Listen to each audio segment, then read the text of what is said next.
When you are on your own, you start to see things differently. When you spend time in solitude, you start to see things differently. You really start to learn how little is needed to lead a very contented life. Some clothes, a roof, food. Okay, you are all householders, you need some savings, because if you are not going to take care of your families, then who will? Somebody is not going to come from the outside. It's your primary responsibility. But that's all. Really, there is not much needed. When you're not happy with these four things, then you start to believe there is an answer in some meditation, in some God somewhere, in some self-realization, in some scripture that will give me that peace, blissfulness, that happiness that I don't have it right now, because now I have everything, but I'm still not happy.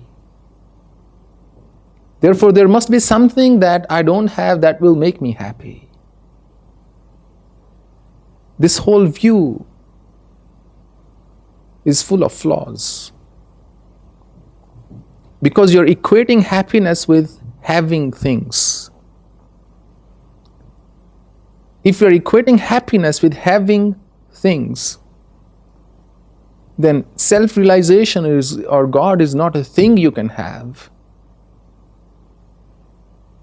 So it is an endless search you keep doing for the rest of your life, and you still say, I'm tired, so I think I'm contented now. You have distanced yourself from the very root you've emerged from. Long time ago, I wrote a story in my blog. I have a little hut where I live. It's almost in the woods. There is no roads. There is no connectivity as such. And outside my window, there is a small tree. And one day it was raining real bad, and it became a stormy rainstorm almost. After a while, rain stopped, and the leaves were dancing on the tree. They were simply blooming and swaying in full glory. After rain, it just looks very new, the whole thing. Just beautiful, just as if nature has just come about. And the leaf, while I was watching it, got disconnected. It took off from the tree. It was searching for freedom as if. And then it landed in a little puddle. It danced in the air on its own for a little while. It went around in circles, very much like human life. And then ended up in the puddle. And I thought, the tree, the leaf thought I was getting freedom. I can go out on my own now. But it's actually now disconnected from the source. The same water that was earlier nourishing the tree, nourishing the leaf, will now be the cause of its rotting. It can only ever deteriorate from henceforth. It can only ever perish from now on, this leaf. You're already connected to a divine source. If you want to meditate, that is because you want to calm yourself down. Maybe. Not because some God will manifest his form because you are a very good meditator.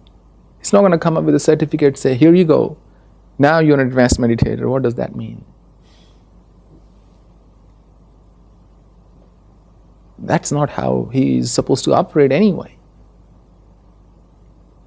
Any activity you do, any praying, any meditation, anything, is so that you gain inner strength. So there is this rust on your mind that you can cleanse it. Why? Because meditation gives you the time to stop for a moment. but doesn't mean you have to meditate. You could be writing a diary. That's as good as meditation. Maybe even more effective. People meditate to feel good. They meditate to feel calm. But when you actually sit down to meditate, as if horrible demons capture you from all over and your mind is racing in 55 different directions, and you thought I was going to feel very good, but you end up feeling more agitated. And you cannot then accept yourself because you thought, why can't I quiet my mind down? You have these thoughts racing through in your meditation. You sat down to meditate, you thought I'm going to meditate for half an hour, but that's all you did for half an hour. You know why? Although the common explanation is because you become more aware of your thoughts, but that is not the complete explanation, that is the textbook information. The real reason why you feel that way in meditation is because it is not an enjoyable activity. You are trying to tie your mind down. Chanchalam hi manah Krishna paramathi balvadram tasyaham nigraham manne vayurip sutashkuram. Oh Krishna, you are telling me tie this mind down. I think holding down wind with my arrows is easier than holding my mind down. So please don't tell me because mind is very powerful. And then Krishna says, Asansham Mahabaho. There is no doubt, O great warrior. The mind indeed is very powerful. But abhyasen tu kante viragyen cha grihate. But with practice and detachment, dispassion, it is possible. If you are really enjoying your present life, that is not a good enough reason to change it. You must be doing something right if you are feeling good about living this life. What's wrong with it then? You're not hurting anybody, you're not harming anybody, you're not injuring anybody. You're taking care of yourself, yes, if you are also taking care of somebody else. Then this is what a divine life is. Even if you're meditating 4 hours a day, even if you're doing so not at the cost of your real responsibility, you're not really helping the mankind in any way. Nobody else is being benefited from your existence. So there is no bondage, there is no freedom outside. There is neither freedom nor bondage. You have created it for yourself. There was a guy once, a shepherd. He had many cows. And one day, when he went home, it was time to tie his cows down. He realized he was missing a rope. And he didn't know what to do. So there was an old man sitting close by. He went up to him. He said, "Sir, do you have a rope?" He said, "No, I don't have a rope, but why do you need it?" He said, "Oh, I have to tether my cow to the post. गाय को खूंटे से बांधना है."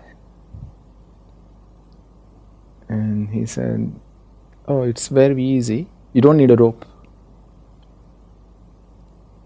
Go up to your cow and just pretend that you are tying it. Just do this action of putting a rope around its neck and just tying it to the post." And for a moment he thought, this man gone senile. My cow will run away, but I can't take care of it all night anyway. I have to take my cattle back to the fields next day. So he says, "Okay, I don't have a choice, I'll try it."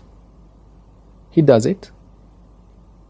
In the morning, when he gets up, he sees all the cows there. And even that cow is there. And he is genuinely surprised. And he said, the old man was very wise indeed.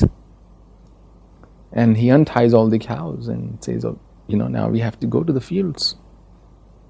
But that cow keeps on sitting down. That cow does not get up. And he tries everything he can think of, including giving a lash or two, but the cow doesn't get up. He goes back to the old man. He goes, what was it, some kind of spell? Kisi mantra se bandh diya kya? This cow is not getting up. He said, did you untie the cow? He said, what do you mean untied? There is no rope. I didn't tie it. And he said, the cow doesn't know. The cow doesn't know. You do. There is no rope. There is no rope. You are seeing the world, a post, and you are thinking, I am tied to it. That is the only thing that changes, that flick, the day that switch flicks in you, all your search will end. You will never even need to hear even my words or anybody else's words. No books, no scriptures, no nothing. You will see, the day you look, you will see, oh, there is no rope. There is nothing tying me down except me, myself. I am my own rope. I am my own cow. I am my own post.